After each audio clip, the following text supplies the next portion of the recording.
चालू करू?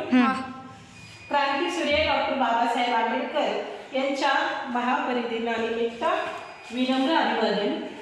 त्यानिमित्त मी एक छोटेसे गाणं सादर करत आहे. 6 डिसेंबर 56 साली वेळ कशी ती वेगळी, दुष्ट काळाने भीमरायांची काळ झोपती चोरली. टपूनी बसला होता काळ कसा महापुरुषावरती, देशोदेशी वार्ता पसरली हादरून गेली ही धरती. काळजातील हंस हरपला दर्याला आली धरती,